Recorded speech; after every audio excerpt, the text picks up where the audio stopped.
말씀은 여호와의 유월절 세대를 저희들이 이제 이렇게 교회에서 하는 방식으로 좀 해보려고 그렇게 합니다. 그래서 쭉 그거하고 똑같지는 않지만 거의 거기 있는 내용 15가지 단계를 다 하도록 할 테니까 미리 좀 준비해 주십사 하고 제가 부탁을 드렸었는데 그 준비된 순서대로 따라 하시면 되겠습니다. 하나님 말씀 우리 한 목소리로 같이 읽겠습니다. 그들이 먹을 때에 예수께서 떡을 가지사 축복하시고 떼어 제자들에게 주시며 이르시되 받아서 먹으라 이것은 내 몸이니라 하시고 또 잔을 가지사 감사기도 하시고 그들에게 주시며 이르시되 너희가 다 이것을 마시라 이것은 죄사함을 얻게 하려고 많은 사람을 위하여 흘리는 바 나의 피 곧 언약의 피니라. 아멘. 오늘 우리가 이제 성찬식 때 늘 낭독하는 목사님들이 성찬식 할 때 이렇게 낭독하는 말씀이 있잖아요. 여기 보면 그들이 먹을 때 떡을 가지사 축복하시고 떼어 제자들에게 주시며 이런 말씀이 나오잖아요. 그리고 또 잔을 가지사 감사기도 하시고 이것이 이제 유월절 세대에 보면요 분명하게 순서가 여러분이 그림 그리듯이 다 떠오르도록 그렇게 되어 있습니다. 근데 그냥 이렇게 해놓으면 우리말도 뭐 떡이라고 이렇게 번역을 했고 이러기 때문에 잘 떠오르지 않아요. 근데 오늘 유월절 세대를 가장 기독교적이면서 가장 우리가 좀 새로운 어떤 그 시도로서 이렇게 할 때에 여러분께서 여기에 대한 여러 가지 그 그림들이 우리 주님이 왜 그렇게 하셨는가, 그때 그 순서는 어떤 순서였는가 이런 것에 대한 깨달음과 은혜가 있으시기를 바랍니다.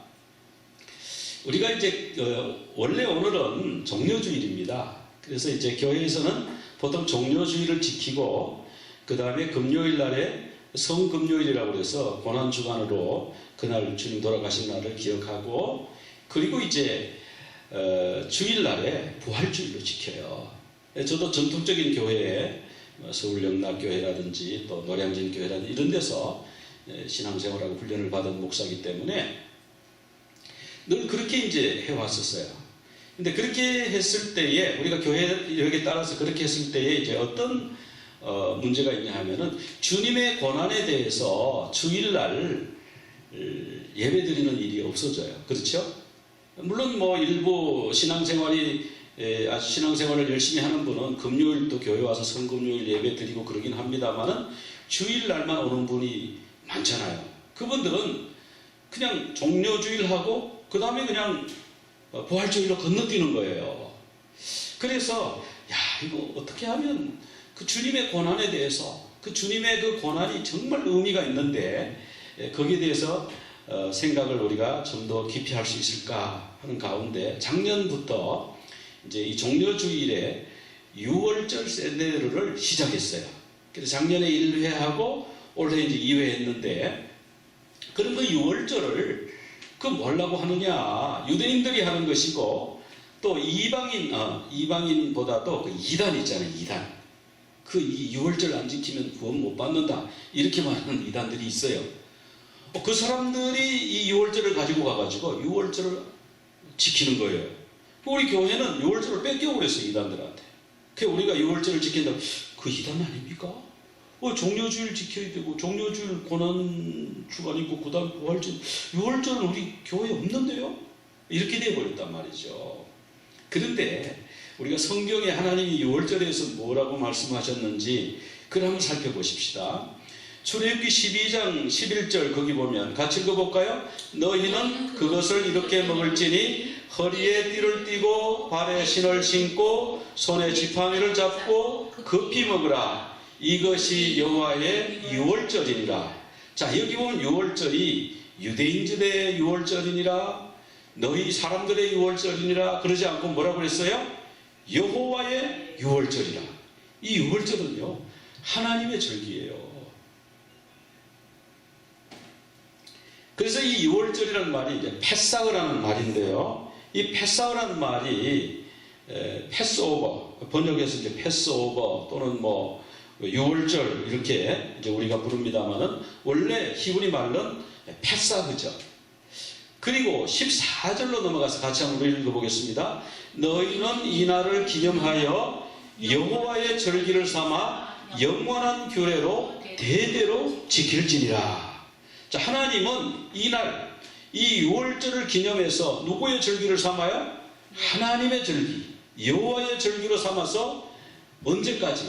영원히 대대로 지켜지리라. 이거 하나님의 마음이에요.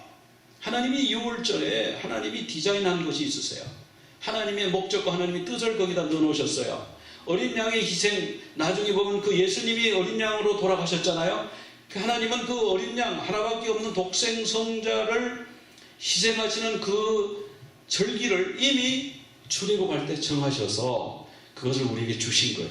그러니까 나의 절기고 그 내 아들의 내 아들이 희생한 절기고 너희들을 구원하는 절기고 그렇기 때문에 영원히 지켜줬으면 좋겠다. 주님이 그렇게 말씀하셨잖아요. 그래서 이 순서, 6월절 순서를 세데르라고 하는데요. 뭐 영어로는 세이더 그러는데 세데르 그렇게 발음해도 괜찮습니다. 영어로는 예수님을 지저스 그러잖아요. 근데 원래 예수님 이름은 지저스가 아니었죠. 예수였죠. 예수스. 자, 출애굽기 12장 12절에 보면은 이 6월절이 넘어간다 이런 뜻인데 그날이 어떤 날이냐면 애굽의 장자를 시험하는 모두 치는 날인데요. 애굽에 있는 모든 처음 난 것을 다 치고 애굽의 모든 신들을 여기서 보면 영적 전쟁입니다. 하나님이냐 애굽에서 너희들이 믿는 신이냐 하나님이냐 너희들이 섬기는 돈이냐 너희들이 섬기는 권력이냐 한번 보자. 누가 더 강한가 누가 진짜인가 보자. 누가 가짜인가 한번 가려보자. 그것이 하나님의 심판이에요. 그것이 6월절에 그 시작하게 된 동기예요. 그 13절에 가면은 그 피를 발라놓으면 이따가 그것은 자세하게 설명을 드릴 거기 때문에 여기서 간단하게 설명합니다. 그 피를 볼 때에 문설주와 문인방의 피를 볼 때에 어떤 분들은 문지방의 피를 바른다고 하는데 문지방은 피를 바르지 않습니다. 문인방과 문좌우 설주의 세 군데의 피를 발라요. 그 피를 볼 때에 내가 너희를 넘어가겠다. 그렇게 말씀하셨어요. 그래서 파사흐 넘어간다. 파사흐에서 페사흐 6월절이 나왔습니다. 자, 그러면 이제 이 6월절을 어떻게 준비하는가? 첫째로 그 1월 10일 니산월 10일이 되면 여기서 이달열이라고 그랬어요. 12장 3절을 같이 읽어볼까요? 이달 열흘에 너희 각자가 어린 양을 취할지니 각 가족대로 그 식구를 위하여 어린 양을 취하되. 자, 1월 10일 날 6월절 양을 선택하는 겁니다.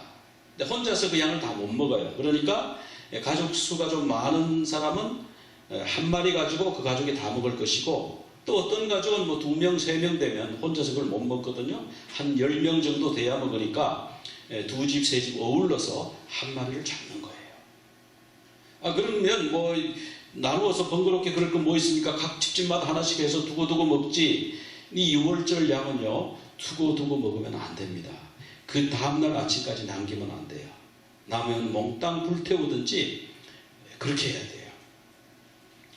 그러면 이 어떤 어린 양을 선택할 것인가? 12장 5절에 보면 자세히 나와 있어요. 흠없고 1년 된 수컷. 그런데요 우리가 아사셀 염소라고 그러죠. 아사셀 염소. 그런데 그 요한이 말이죠. 세례 요한이 예수님 보고 보라 세상 죄를 지고 가는 하나님의 어린 양이로다 그랬어요. 구약에는 염소인데 세상 죄를 지고 가는 거는 염소인데 왜 어린 양이라고 그러지? 근데 여기 뭐냐면 여기서 우리가 말하는 양하고 그 어린 양하고 단어가 달라요. 오늘 이 시간에 그 설명을 다 못 드리는데 여기 어린 양이라고는 하나님의 제물로 준비된 양이에요. 그것은 양일 수도 있고 염소일 수도 있어요. 그래서 여기 보면 분명히 양이나 염소도 괜찮다고 그랬어요. 양이 없는 집은 염소를 해도 됩니다. 그러나 중요한 것은 반드시 흠이 없어야 된다. 그리고 두 번째로 1년 된 것으로 하라고 그랬는데 1년 되지 않았어도요. 난지 8일만 되어도 괜찮아요. 난지 8일에서 1년까지 된 수양 또는 수염소를 선택하라. 그렇게 말씀하셨어요. 그럼 1월 10일 날 이렇게 이제 선택을 했어요. 그러면 1월 14일까지, 그러니까 5일 동안이죠. 이달 열 나흔 날까지 간직하라. 그동안에 간직하면서 흠이 있나 없나 이렇게 자세히 검사도 하고 살펴보고, 그 양을 네가 나를 위해서 죽어야 되는구나 그러면서 좀 애틋한 마음도 있고 정이 들고 그러겠죠. 그럴 때에 14일 날 해질 때에 그 양을 잡으라. 그렇게 말씀하셨어요. 자, 이렇게 이 양 난지 8일에서 1년 된 흠없는 수양 5일간 보관하면서 14일 날 제물로서 합당한지를 시험해보라. 근데 예수님이 6월절 어린 양이다. 아까 그런 말씀을 드렸는데 우리 예수님이 1월 10일 날 예루살렘에 입성하셨어요. 그 양을 선택하죠. 양으로 선택을 받았어요. 그리고 14일 날까지 목요일까지 5일간 시험을 받으셨어요. 그렇죠? 목요일 날 제자들의 발 씻어주시고 그날 돌아가셨죠. 우리가 그 다음 날이라고 생각하지만 유대인들 개념으로는 그날 밤에 해가 지면서부터 하루가 시작하니까 그 당일에 돌아가시고 당일에 제자들 발도 씻고 당일에 십자가에 못 박히고 그게 그날의 하루에 다 일어난 거예요. 그러니까 예수님은 5일 동안 목요일 그때까지 시험을 받으셨어요. 누구에게 시험을 받았냐면은 유대 종교 지도자들이 예수님을 시험을 많이 했어요. 많이 했는데 흠이 없다라고 선언한 사람은 누구냐? 제사장들은 끝까지 흠이 있다 그랬는데 흠이 없다고 선언한 사람이 있어요. 누구죠? 빌라도가 뭐라고 그랬는지 한번 누가복음 23장 4절을 한번 같이 읽어보겠습니다. 빌라도가 대제사장들과 무리에게 이르되 내가 보니 이 사람에게 죄가 없도다. 흠이 없다. 그 최고 권력자가 흠이 없다 정해줬어요. 흠이 있습니다. 이렇게 여러 가지 송사했는데 억지주를 했는데 빌라도가 최종적으로 죄가 없다. 흠이 없다. 그렇게 선언했습니다. 흠이 없음에도 불구하고 어린 양으로 돌아가셔야 했죠. 자, 14일 목요일 저녁에 예수님이 6월절 세데르를 가지셨어요. 그리고 6월절 세데르를 마친 다음에 이 세데르는 6월절 식순 5절 순서. 그래서 6월절 만찬을 드신 후에는 겟세마네 동산으로 찬미하며 기도하러 가셨고요. 그날 밤에 체포되셨고 재판받으셨고 그리고 그날 낮이라고 그래야 되겠네요.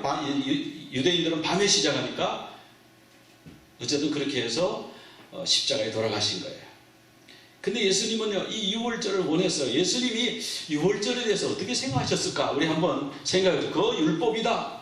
내가 어린 양이니까 이제 그거 필요 없다. 안 지킨다. 그렇게 하셨을까? 아니면 어떻게 하셨을까? 예수님의 입장을 한번 보자고요. 누가복음 22장 14절 같이요. 때가 이름에 예수께서 사도들과 함께 앉으사 이르시되 내가 고난을 받기 전에 너희와 함께 이 6월절 먹기를 원하였노라. 자, 때가 이름에 6월절 때가 이르렀어요.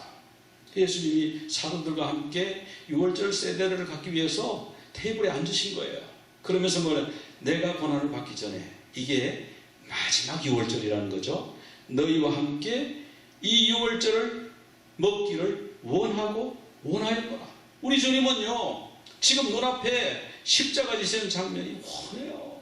자, 이제 마지막인데 내가 이제 제자들과 마지막 식사를 해야 되는데 정말 이건 내가 꼭 먹고 가야지. 이제 이런 마음으로 앉으셨다는 거예요.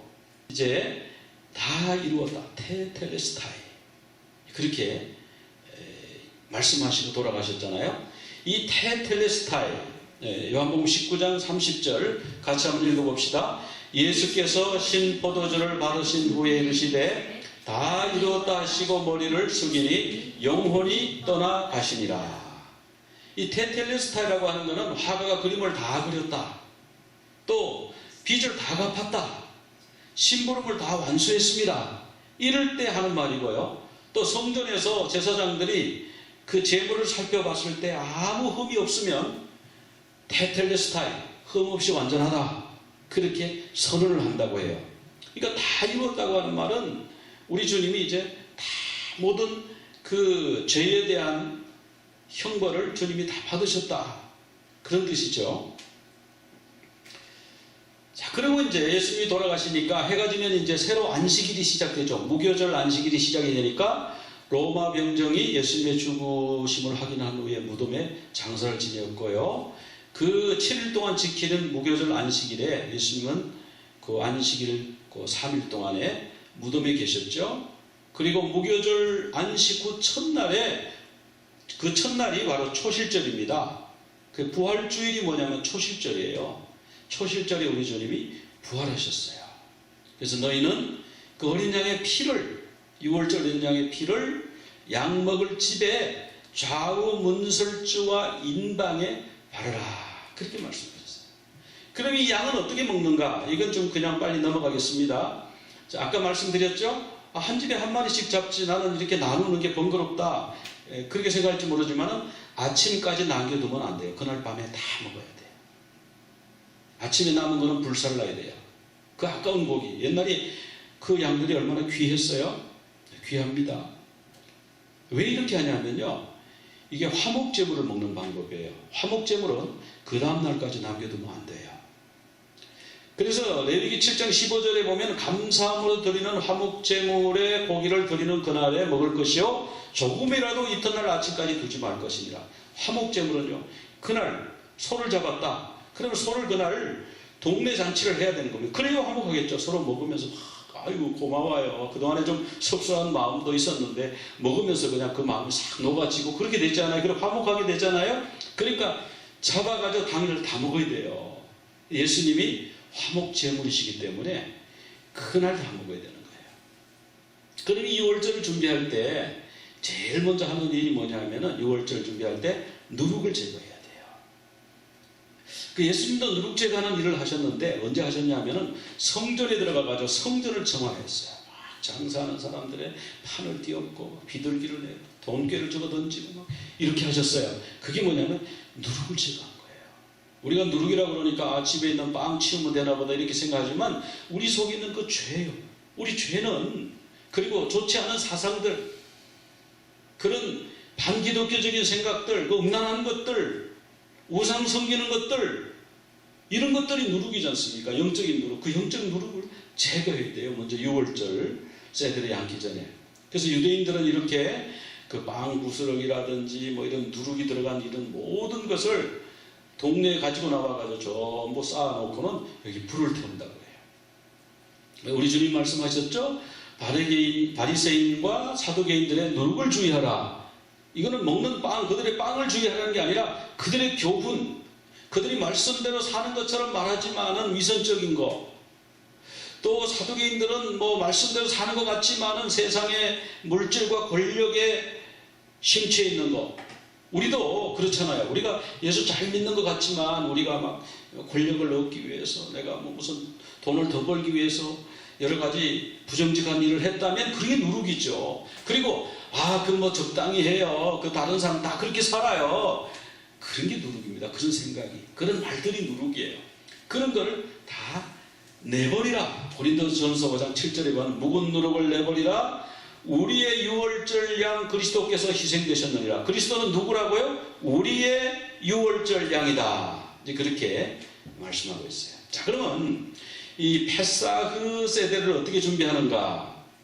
먼저 이제 장소를 준비하겠죠. 객실. 우리 주님이 객실에 가서 12제자와 함께 13명이서 6월절 세대를 가졌다고 하는데 이것은 다빈치의 The Last Supper 그 마지막 만찬 그 그림인데 여기 보면 기념사진 촬영하듯이 이렇게 앉아서 먹었잖아요. 근데 그때 당시에 좌석 배치가 이렇지 않았다고 그래요.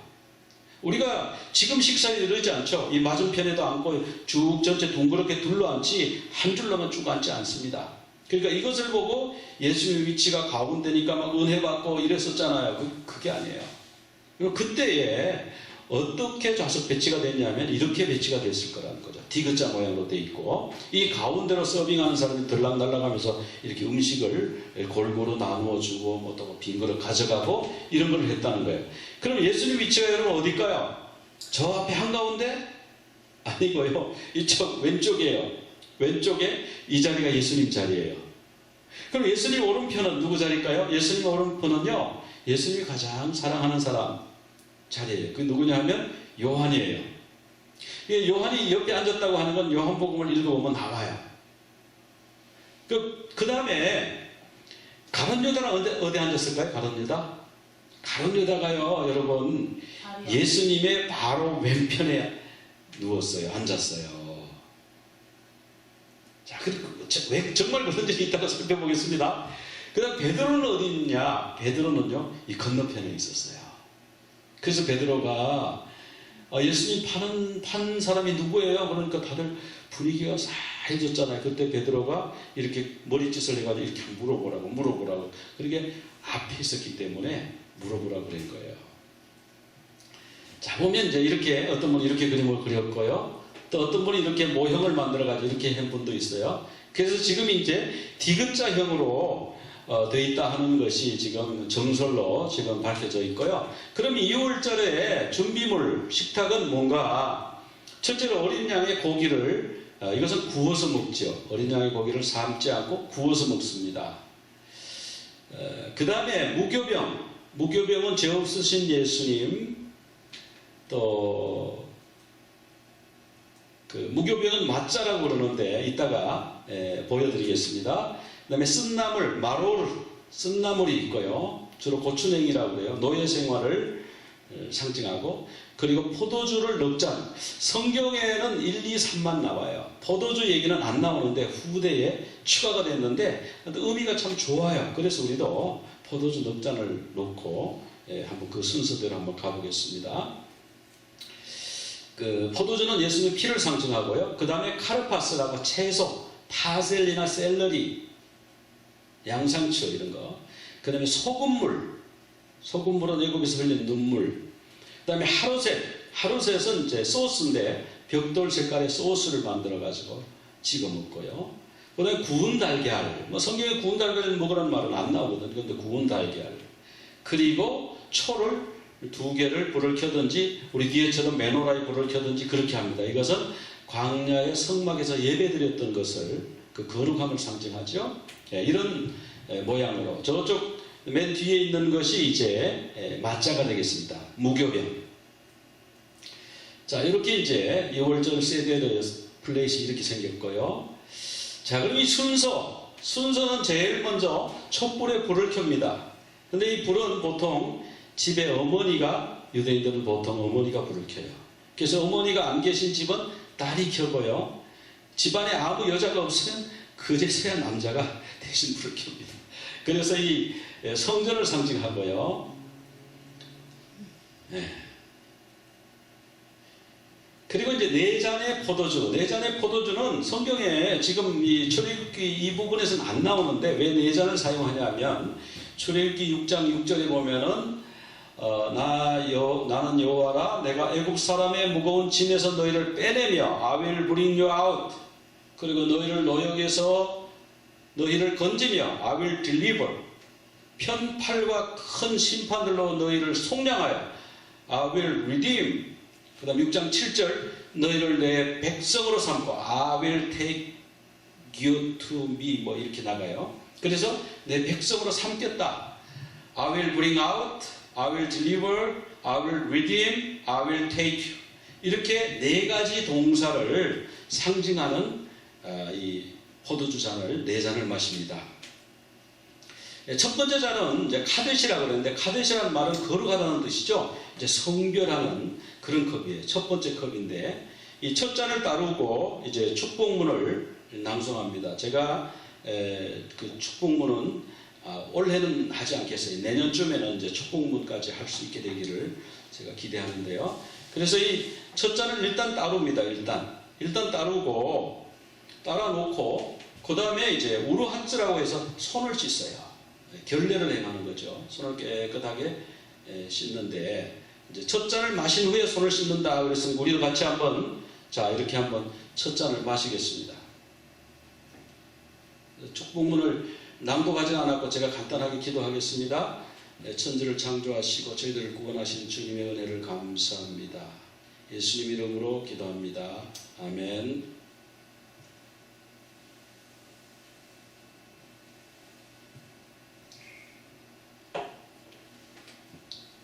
예, 이때에 아직 식사도 전인데요. 이제 손 씻고 첫 잔을 마시고 이때에 예수님이 가지시려고 하는 그 세데르가 예수님은 마지막이어서 마음이 참 지금 여러 가지 만감이 교차하고 있고 제자들은 지금 분위기가 안 좋아요. 왜냐하면은 뭐 예수님 좌편에 누가 앉는가 우편에 누가 앉는가 이런 거 가지고 뭐 야고보와 요한의 어머니도 찾아와서 로비도 하고 막 그랬잖아요. 근데 보니까 예수님 우편에는 요한이 앉아 있고 좌편에는 뭐 그 가룟유다가 앉아 있고 가룟유다는 또 회개에 돈 만지는 사람이니까 또 예수님 옆에 있어야 되는가 보다. 그러니까 베드로는 저 끝에 앉은 거예요. 그러니까 다 분위기가 그냥 그저 그래요. 밍숭맹숭하고.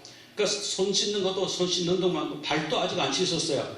이때 예수님이 겉옷을 벗고 수건을 두르시고 제자들의 발을 친히 씻어주셨어요.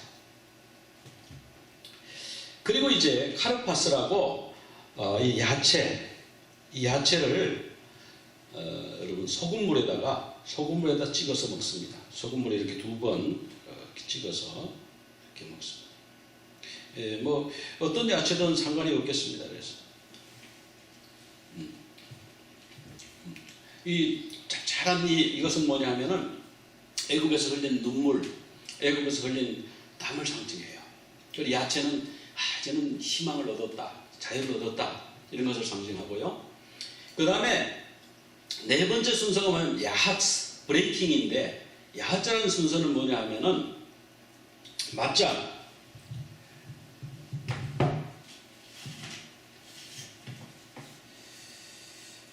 네.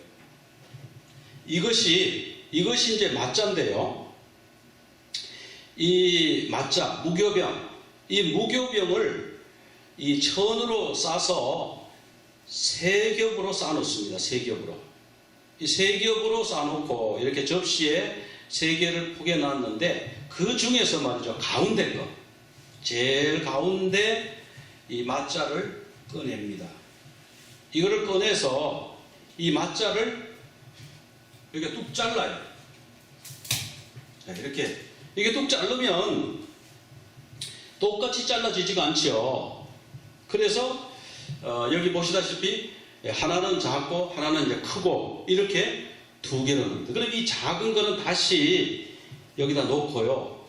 그 다음에 이 큰 거 있잖아요. 이 큰 맞자는 뭐냐면 이름이 이제 달라요. 이제 아피코만.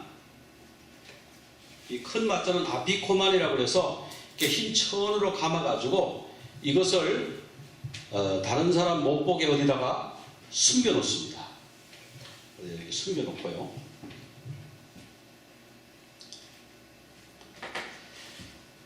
자, 이 숨겨진 조각을 아피코만. 여러분 보시다시피 이 맞자의 가운데, 한가운데 있는 유대인들은 아예 이렇게 천으로 싸고 이렇게 불편하니까 아예 만들었어요. 주머니 해가지고 이렇게 주머니가 세 군데가 이렇게 들어가도록 주머니가 3개가 되어 있죠. 그래서 맞자를 하나씩 집어넣어가지고요. 가운데 맞자를 꺼내가지고 이렇게 자릅니다.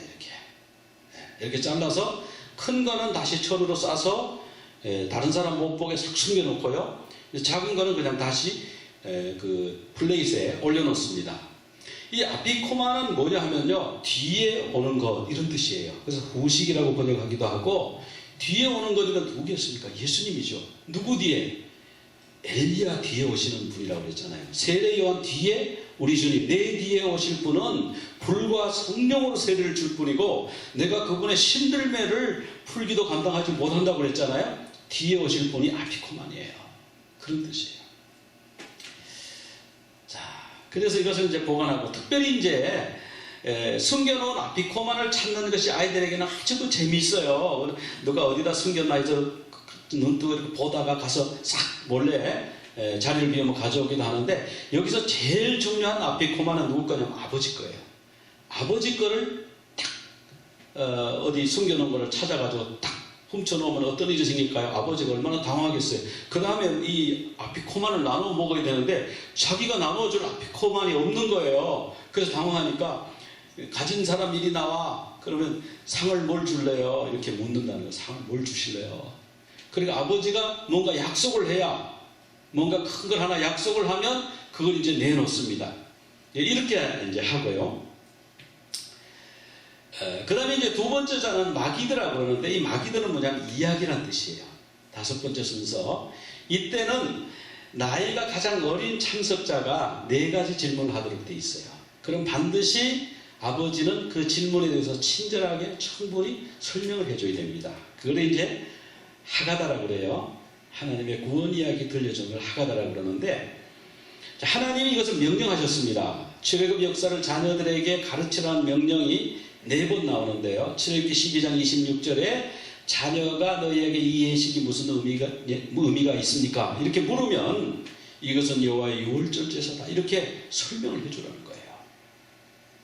애굽의 장자들은 다 쳤는데 하나님이 우리 집은 어린 양의 피를 발라서 넘어갔어, 이렇게 설명을 해주라는 거예요. 또 두 번째 질문하면 이 예식은 우리가 이집트에서 나올 때 여호와께서 우리를 위해 행하신 일이야, 그때 행하신 기적에 대한 사건이야, 그 설명이야, 이렇게 설명을 해주고, 또 세 번째로 또 하나님이 이렇게 자녀가 물으라고 그랬어요. 이것이 무엇입니까? 이렇게 물으면 하나님이 권능의 손으로 우리를 이렇게 건져냈다고 하는 걸 설명하라고 그랬어요. 네 번째도 신명기 6장 20절에 보면은 우리 하나님 여호와께서 아버지에게 명령하신 증거와 규례와 법도의 뜻이 뭐예요, 아버지? 이렇게 물으면, 자, 그때는 우리가 이집트 바로의 종이었다. 그러나 여호와께서 강한 손으로 우리를 이집트에서 이끌어내셨다. 그래서 이렇게 설명을 쭉 하라는 거예요. 그 네 가지가 뭐냐면, 오늘 밤은 왜 다른 날 밤들과 다릅니까? 오늘 이제 밤이 됐잖아요. 이제 저녁에 시작했으니까 밤이 됐는데 왜 다른 날하고 달라요? 이렇게 질문하는 게 있고요. 첫 번째 질문은 뭐냐면 이거예요. 네 가지 중에 첫 번째 질문. 이 밤에 우리는 왜 맞자를 먹습니까? 평일날에는 유교병도 먹고 무교병도 먹고 골고루 먹었는데 왜 이 밤에는 맛없는 딱딱한 맞자만 먹어요? 이렇게 물으라는 거예요. 거기에 대해 설명을 해야 되고요. 그 다음에 또 두 번째 질문은 뭐냐? 아버지, 왜 이 밤에 우리는 쓴나물을 먹어야 돼요? 이렇게 질문하는 거예요. 세 번째 질문은 뭐냐면, 아까 보니까 그 나무를 그 소금물에 찍어 먹던데 왜 그래요? 그리고 왜 또 쓴나물을 하루 셋에 찍어서 먹어요? 이게 세 번째 질문입니다. 네 번째 질문은 뭐냐면, 유대인들이 이제 특별히 그날 음식을 먹을 때 이 베개를 등에다 대고 의자에 비스듬히 기대서 먹는다고 해요. 그럼 아버지, 왜 오늘은 유월절 음식을 비스듬히 기대서 먹습니까? 이렇게 묻는다는 거예요. 그러면 예수님의 유월절 세대에서는 누가 질문했을까요? 나이 제일 어린 사람이 해야 되니까 누구? 예, 사도 요한이 나이가 제일 어렸죠. 아마 사도 요한이 질문을 하고 예수님이 설명을 하셨을 것이다. 그렇게 이제 보는 겁니다. 그리고 나서 이 질문을 하고 설명을 하고 나서 이제 두 번째 잔을 마시는데, 우리가 잠시 노래를 좀 한 두 곡 부르고 그 다음에 이 잔을 마시겠습니다. 자, 이 노래는 마니시타나라고 해서 이 밤은 왜 다른 날 밤과 달라요? 그 네 가지 질문을 노래로 만든 것입니다. 한번 같이 따라해 보시기 바랍니다.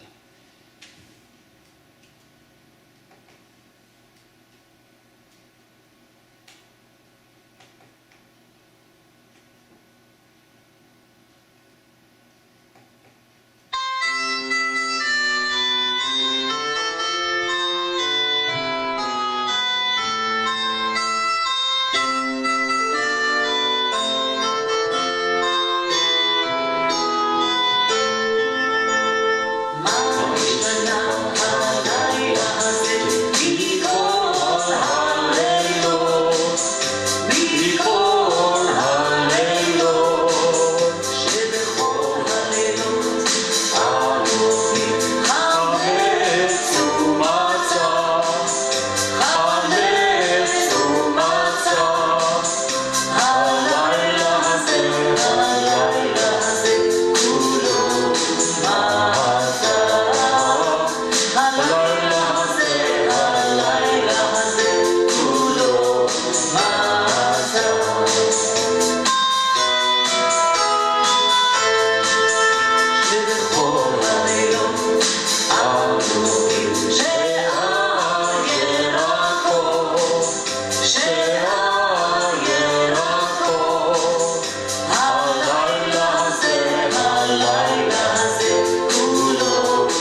방금 나온 이 노래가 아까 제가 설명드린 그 질문 있죠? 그 설명을 그 질문을 다 노래로 부른 거예요. 근데 참 그 음이 아름답지 않습니까? 이런 질문을 하게 되고요. 이제 거기에 대해서 이제 아버지는 자세하게 설명을 해라. 그리고 설명을 할 때는 또 그 시간에 특별히 뒤에 베개를 받치고 편안한 자세를 묵으면서 아주 느긋하게 옛날 얘기를 그때는 얼마나 힘들었냐. 근데 지금은 이렇게 편안하게 우리가 누워서 음식을 먹잖아. 이렇게 이제 해주라는 거예요. 그리고 이제 그 10가지 재앙이 있죠. 애굽에 10가지 재앙을 설명을 한대요. 그럼 이제 듣는 사람들 아이들의 반응이 두 가지가 있는데, 여기는 보면 뭐 입에 머금고 있던 것을 이렇게 그때마다 뱉는다. 뭐 개구리 재앙 그러면 뱉는다 이러는데, 또 어떤 데는 보면요 이렇게 손가락으로 개구리 재앙 그러면 이렇게 포도주를 찍어가지고 이렇게 치듯이 버린다 그러기도 해요. 어쨌든 그렇게 해서 10가지 재앙을 실제로 이 체험하도록 이렇게 설명을 해주는 거예요. 자, 그럼 우리 이제 이 잔을 우리 마시도록 하겠습니다. 다 설명이 됐다고 우리가 생각하고 잔을 우리 마시겠습니다. 두 번째 잔입니다. 마기드의 잔 마시겠습니다.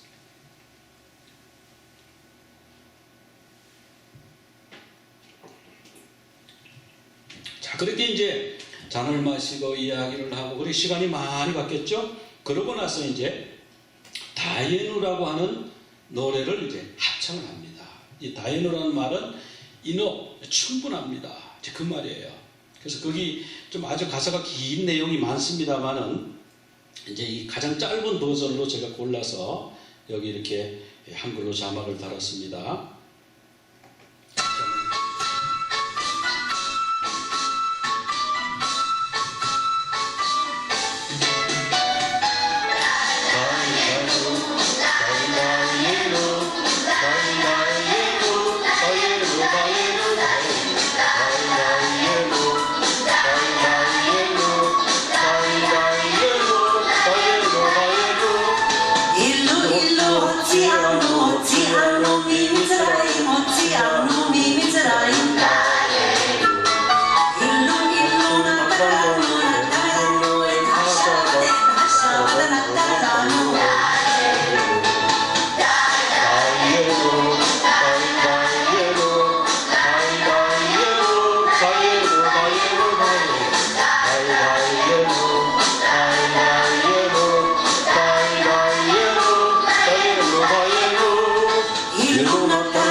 이 찬양의 내용은 뭐냐면 하나님이 우리를 애굽에서 구원해 주신 것이 충분하다는 거야. 근데 그 자세한 가사를 좀 생략한 짧은 버전이라고 그랬잖아요. 그 버전에 보면 이런 거예요. 하나님이 애굽을 탈출하게 하셨잖아요. 하셔서 홍해가를 도착했는데 거기서 홍해를 안 갈라줬으면 어떻게 할 거예요? 그러면 다예누 그래도 충분해요 이러는 거예요. 근데 홍해를 우리가 건넜어요. 그 다음에 그럼 우리가 뭐예요? 그럼 또 다예누. 그래서 우리가 안 되는 것도 다예누. 근데 하나님이 다 해주셨죠. 그래서 다예누라는 것은 하나님의 은혜가 넘친다. 그 다음에 여기 나오는 것은 이제 미츠라임은 애굽을 말하는데 애굽에서 구원해 주신 것이 우리가 은혜가 충분하다. 그런 말이고, 그 다음에 샤밧이 나오잖아요. 안식을 주신 것이 우리가 충분합니다. 그 다음에 하토라가 나오잖아요. 하토라는 뭐냐면은 말씀. 하토라. 우리에게 토라를 주신 것이 우리에게 충분하고 넘칩니다. 그런 찬양이 이게 찬송입니다. 이게 알고 보면. 예. 그 다음에 여섯 번째로 또 정결례를 해요. 로하자라고 해서 축복문을 암송하면서 정결례를 하고요. 그 다음에 모찌가 이제 그 음식과 맞자를 위한 축복 기도예요. 블레싱인데 우리 이제 지금부터 이제 메인 디시로 서서 이제 들어가는 거예요. 이제 들어가는 거니까 우리 음식을 위해서 우리가 같이 우리 잠깐 기도하겠습니다. 하나님 아버지, 오늘 귀한 시간 주시고 또 우리 주님이 이것은 나의 몸이다 말씀하신 이 맞자와 이것은 나의 피다, 너희를 위해서 흘리는 나의 피다 말씀하신 그 포도주를 함께 나누면서 어린 양 되시는, 유월절 어린 양 되시는 우리 주님을 기억하는 귀한 절기를 저희들이 직접 재현하며 실습합니다. 감사합니다. 주님, 주님의 은혜가 저희들에게 더 넘치게, 더 느껴지게 하시고 더 확신이 생기게 하여 주시옵소서. 감사하며 예수님 이름으로 기도드리옵나이다. 아멘. 예, 이 맞자 그랬죠. 맞자. 이제 이 맞자를 먹고 이제 쓴나물을 이제 먹는 거예요. 이제 맞자 여러분 이제 먹습니다. 이제 예.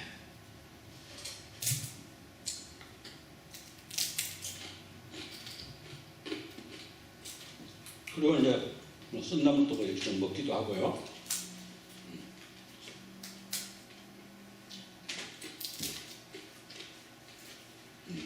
근데 이렇게 먹다가요, 또 어떻게 먹냐 하면은 코렉이라는 게 있어요.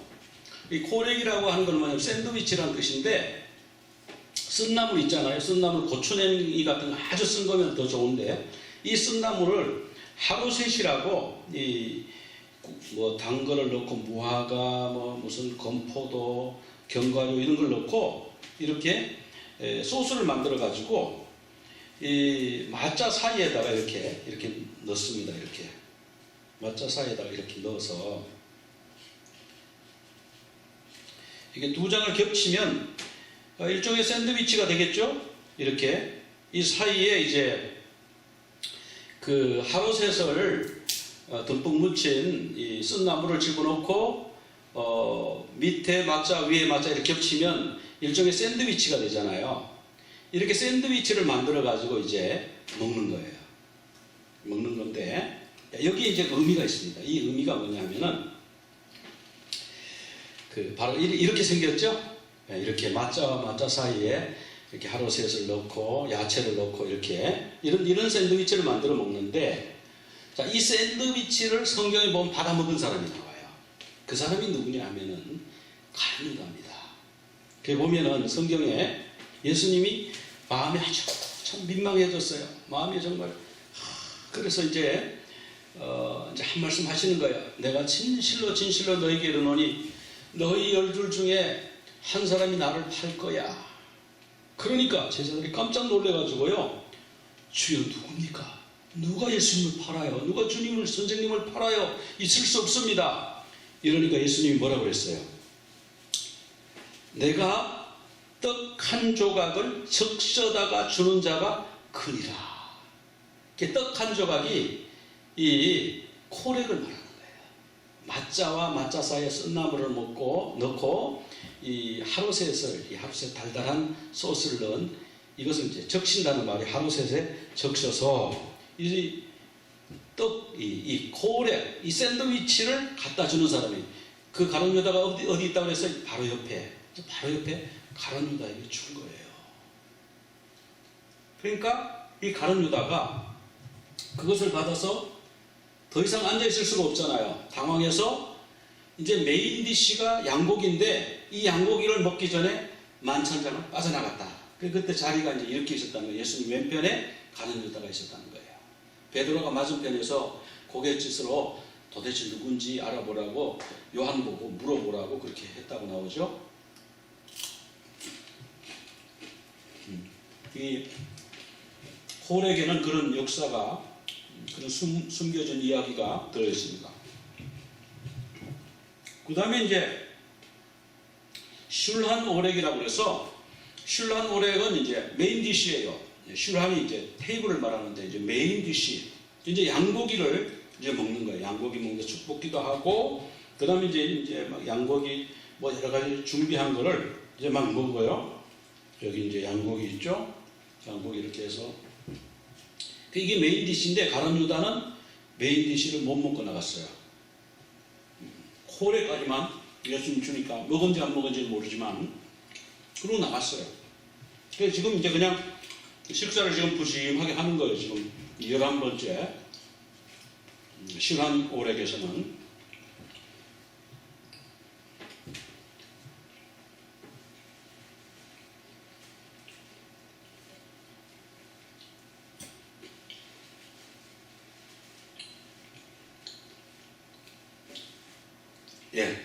그렇게 이제 식사를 하고, 이게 이제 식사를 하고 한 순서가 더 남았어요. 이거를 이제 식후에 이렇게 해석해도 되고, 요 한 순서를 식후에 그렇게 해석해도 돼요. 우리 성경에 보면 식후에 이런 말씀이 나오거든요. 뭐냐면은 짜푼이라는 순서예요. 짜푼은 뭐냐면 히든, 감췄다는 뜻인데, 아까 뭘 감췄죠? 뭘 감췄잖아요. 아피코만, 마자를 잘라가지고 제일 큰 걸 감췄잖아요. 그러니까 지금 이제 그 아피코만을 아버지 걸 찾으려고 애들이 막 애를 써서 아이들이 못 찾는 수도 있고, 결국 이제 아버지가 아들을 찾게 하죠. 왜냐하면 찾아서 그 찾는 아이에게 상을 주고 싶으니까. 근데 어떤 아이가 이제 찾았어요. 그럼 그 아이가 너 뭘 받으면 좋으니? 그러면 내가 뭘 해주마. 내가 뭘 장난감을 사줄게. 내가 뭐 큰 아이가 더 차를 사줄게. 뭐 이런 것도 할 수 있고, 그런 약속을 하고 나서 그 아버지의 이 아피코만 있죠? 이 아버지의 숨겨뒀던 이 아피코만을 잘게 잘라요. 뭐 가족이 5명이면 5조각으로 자르겠죠? 그래서 잘라서 이거를 이제 가족들과 전부 한 사람도 빠짐없이 다 하나씩 나눠주는 거예요. 자, 숨겼던 세마포에 싸서 숨겼던 이 아피코만 누굴까요? 예수님이잖아요. 그 예수님의 그 육신을, 몸을 나눠서 먹는 거예요. 그리고 우리 주님이, 자, 마태복음 26장 26절 우리가 읽었을 때요. 아까 읽은 본문이잖아요. 그들이 먹을 때에 제가 관로 해놓고 뭐라고 그랬어요? 메인 디시, 슐한 오렉, 메인 디시를 먹을 때에 예수께서 떡을 가지사, 이 떡이 뭐냐면 아피코만인 거예요. 숨겨뒀던 아피코만을 가지사 축복하시고 제자들에게 이 아피코만을 쪼개가지고, 여러 조각을 쪼개가지고 나눠주면서 받아 먹으라. 이것은 내 몸이다. 받아서 먹으라. 이렇게 말씀하셨다는 거예요. 그리고 우리가 성찬식 할 때 이것은 내 몸이니 받아 먹으라. 여러분, 지금 이 6월절 세대를 하면서 그 위치에 나오는 그 떡이 바로 아피코만이구나. 우리가 그렇게 생각하면 이제 그림이 그려지시죠? 이해가 되시죠? 이 아피코만을 이렇게 막 쪼개가지고요. 나눠서 이제 먹는 거예요, 이제.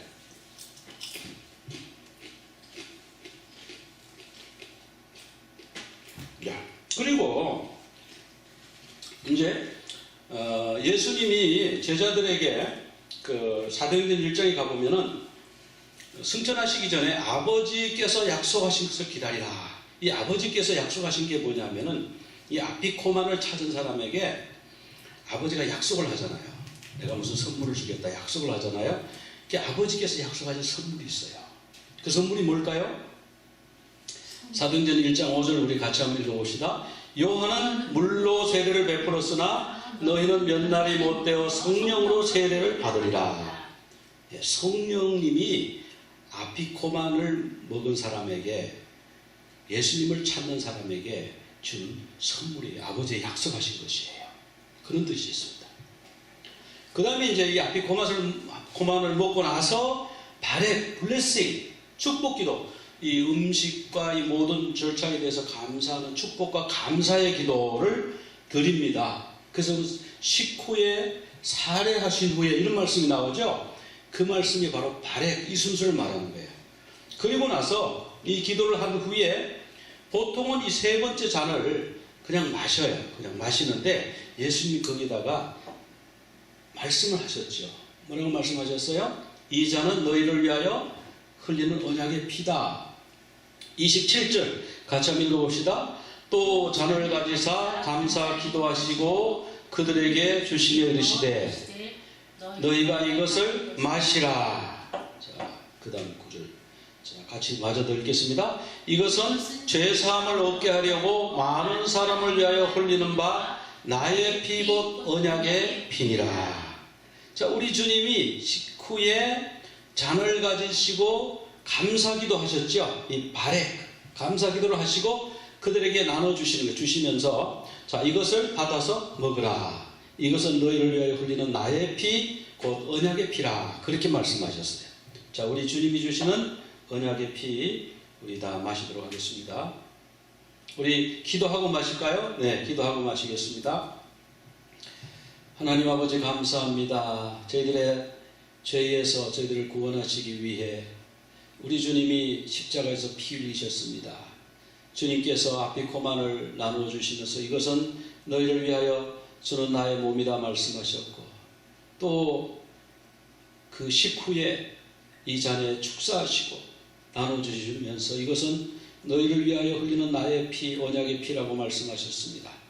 그 언약의 피에 저희들이 참여하게 하심을 감사합니다. 그 언약의 피가 저희들 속에 들어와서 죄를 씻어내고 생명을 솟게 하고 병든 것을 고치고 영혼을 맑게 하고 주님을 바라볼 수 있는 영화를 열어주시는 주님의 임재 가운데 살아갈 수 있는 은혜를 허락하여 주시옵소서. 예수 그리스도 이름으로 기도드리옵나이다. 아멘. 주님 주시는 이 잔을 주님의 피를 믿음으로 받아서 먹고 마시겠습니다.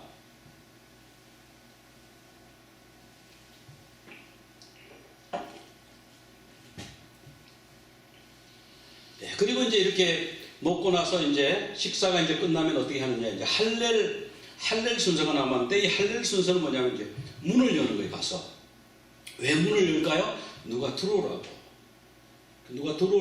문을 열어놓고는 그 다음에 이제 네 번째 잔을 채워요. 여기다가 그득 채워요. 이게 이제 엘리야의 잔인데 누가 들어오라고요? 엘리야가 들어오라고. 왜 엘리야가 들어와야 됩니까? 엘리야가 와야 그 뒤에 오는 분 아피코만 엘리야의 뒤에 오시는 분이 누구예요? 메시아 그리스도 우리 주님이 오시는 거예요. 우리 주님이 이미 초림으로 우리 오셨죠? 유대 베들레헴 땅에. 이제 우리 주님이 또 오셔요. 재림. 그 기다리는 잔 우리 주님 다시 오시옵소서. 우리가 뭐 요즘 같은데 문을 활짝 열어놓고 그렇게 할 수는 없지만 우리 마음으로 마음을 활짝 열고 우리 주님 다시 오시옵소서. 이렇게 우리 주님이 오시기를 기대하면서 기도하면서 이 잔을 마시는 거예요. 여기 성경 구절 한 구절 한번 같이 더 읽겠습니다. 말라기 4장 5절 6절입니다. 보라 여호와의 크고 두려운 날이 이르기 전에 내가 선지자 엘리야를 너희에게 보내리니 그가 아버지의 마음을 자녀에게로 돌이키게 하고 자녀들의 마음을 그들의 아버지에게로 돌이키게 하리라. 여기 보면 내가 먼저 엘리야를 보내겠다 그렇게 말씀하셨거든요. 그래서 이거 엘리야의 잔이다 그렇게 말합니다. 엘리야가 오면 그 다음에 메시아가 온다 그렇게. 그래서 엘리야가 오기를 잠깐 기다리는 거예요. 우리 주님 오시옵소서. 그리고 이제 감사의 시 찬양과 노래를 몇 곡 하고 그 다음에 이 엘리야 잔을 이제 마시겠습니다.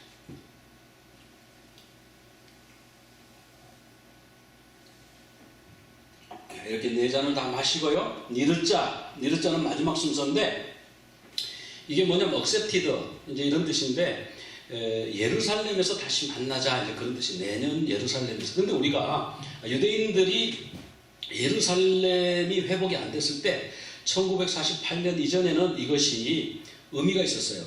그때는 우리가 꼭 예루살렘을 수복하자. 우리가 시온산에 거기 하나님의 성전에가 예배드리자. 내년에는 예루살렘에서 르시아나 하바 비루샬라임 이렇게 말하면서 노래를 불렀는데 근데요 이제는 예루살렘에서 그 사람들이 다 거기 살아요. 그럼 이제 이게 무슨 의미일까요? 이제 천국의 예루살렘이 있잖아요. 우리가 천국의 예루살렘에서 만나자. 이제 그런 의미가 이제 있는 거예요 우리에게는. 자, 그래서 우리가 이 라샤나 하바 비루샬라임 자, 이 노래는 Next Year in Jerusalem 이런 뜻인데 이게 왜 예루살렘이 아니고 비루살렘입니까? 이 오자가 아닙니까? 그런데 배 예루살렘을 붙여서 그냥 베루살렘이라고 그러는 거예요.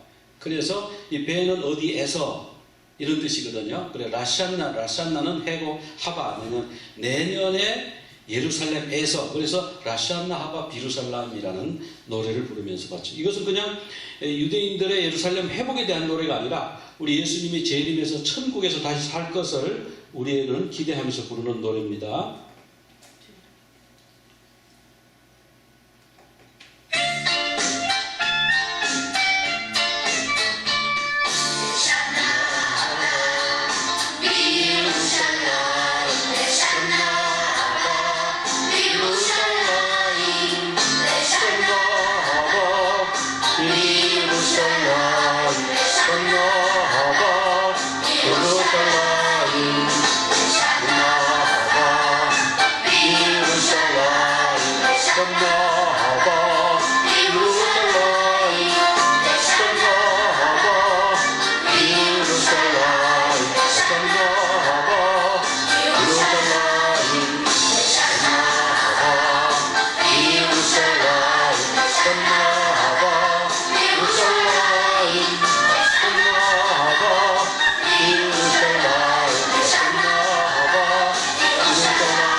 라샬라하바 비루샬라임. 예루살렘에서 내년에 만나요. 우리 천국에서 예루살렘에서 만나십시다. 우리 그 믿음으로 방금 찬양을 불렀습니다. 자, 이 6월절 마치면, 이렇게 마치면 이 시간이 한참 걸리겠죠. 먹고 기도하고 축사하고 나누고 이러면 거의 자정쯤에 마친대요. 그러면 이제 옥상에 올라가서 할렐 찬송 시편 113편에서 18편까지 하고 시편 136편 대할렐 이거를 옥상에 올라가서 막 노래를 부른대요. 그러면 그 자정쯤에 다 마치고 올라와서 온 예루살렘에 그 뭐 몇백만 명이 모였다고 그러잖아요. 그 요세푸스의 기록에 보면 그 몇백만 명이 뭐 아니 몇십만 명이라도 올라와서 노래를 부르면 예루살렘 전체가 이 찬양으로 따뜻한 거예요. 이건 이제 할렐인데 우리 주님도 그렇게 하셨어요. 보면 우리 주님도 이 할렐과 대할렐을 찬미하시면서 어디로 가요? 감람산으로 가셨어요. 마태복음 26장 30절 같이 한번 읽겠습니다. 이에 그들이 찬미하고 감람산으로 나아가니라. 여기서 찬미한다는 게 할렐을 부르셨다는 거예요. 자, 우리가 이제 이 오늘 예식을 보면서 유대인들은 지금까지 이 수천 년 동안 이 예식을 지내오고 있어요. 근데 아직도 메시아를 기다리고 있어요. 근데 유대인들이 그 수건이 덮여가지고 메시아가 오셨는데도 못 알아보는 거예요. 우리는 수건을 벗고 보니까 그게 예수님인데 어린 양이 예수님이고 마자가 예수님 몸이네. 거기 보니까 마자에 보면요 구멍이 이렇게 숭숭 뚫렸어요. 참에 찔린 모양 구멍이 막 이렇게 뚫려 있잖아요, 이 마자에. 그래서 그렇구나. 이 마자를 또 탁 잘라가지고 또 돌돌 말아가지고 세마포에 이 예수님 시신을 말았잖아요. 말아가지고 숨겨뒀죠, 그죠? 그래서 마리아가 나중에 예수님 부활하신 날 가가지고 보니까 예수님이 안 보이고 예수님이 동산직인 줄 아는 거예요. 그래서 만약 당신이 동산직이라면 그 예수님 시신을 어디다 감췄는지 좀 가르쳐 주세요. 어디다 감춰놨어요? 막 찾았단 말이에요. 이 아피코만을 말이죠. 흰 천을 말아가지고 시신처럼 말아가지고 어디에 숨겨놓잖아요. 막 찾으라고. 예수님 시신이구나. 그렇구나. 아버지 약속하시는 성령이구나. 우리 이게 다 느껴지고 다 알아지잖아요. 우리가 믿음을 갖고 보면, 눈을 뜨고 보면 그렇잖아요. 바로 예수님의 모습입니다. 근데 아직 유대인들은 그 모습을 보지를 못하고 있죠. 그들은 이렇게 말해요. 이 세 장에 아까 맞자를 겹쳤잖아요. 그 겹쳐가지고 가운데 거를 툭 잘랐잖아요. 그러니까 이제 이러는 거예요. 아브라함, 첫 번째 건 아브라함, 가운데 거는 이삭, 그 밑에 건 야곱. 우리 조상 세 사람을 한 거지. 그럼 이삭을 왜 잘랐는데? 그런 거 대답 못할 거예요. 또 어떤 사람은 그 위에는 제사장, 가운데는 레위인, 그리고 밑에는 백성이야. 그런 거에 레위인을 잘랐어요? 설명을 못해요. 근데 우리는 설명이 돼요. 우리는 성부, 맨 위에 건 성부, 가운데 거는 뭐예요? 성자 예수님, 맨 밑에는 뭐예요? 성령님. 누가 죽었어요? 그 성자 가운데 분. 왜 가운데 분을 꺼내가지고 탁 잘랐잖아요. 그러니까 예수님이 돌아가신 거다. 우리는 다 이해가 되네요. 이 세대가 보면 전부 예수님에 대한 거예요. 자, 당신의 예수님은 지금 어디 계셔요? 당신의 아피코마는 지금 어디 있습니까? 숨겨놓는다 그러는데 어디에 있습니까? 마음속에 있습니까? 아니면 어디로 찾으러 가야 됩니까? 어디 계십니까? 여러분의 아피코만을 속히 찾으시길 바랍니다. 그 다음에 이 언약의 피를 마음의 문설주와 임방에 칠한다고 그랬는데 여러분 그 언약의 피가 어디에 있습니까? 마음의 문설주와 임방에 발라져 있습니까? 예, 여러분의 아피코만을 다 찾으시고 또 예수님의 그 피가 여러분의 문설주와 임방에 발라지는 역사가 여러분들에게 있기를 간절히 축원합니다. 우리 잠깐 기도드리겠습니다. 하나님 아버지 감사합니다. 오늘 6월절 세대를 통해서 우리 주님 6월절 어린 양으로 오셔서 희생하신 우리 주님의 모습을 그곳에서 발견했습니다. 주님 감사합니다. 주님의 은혜를 감사합니다.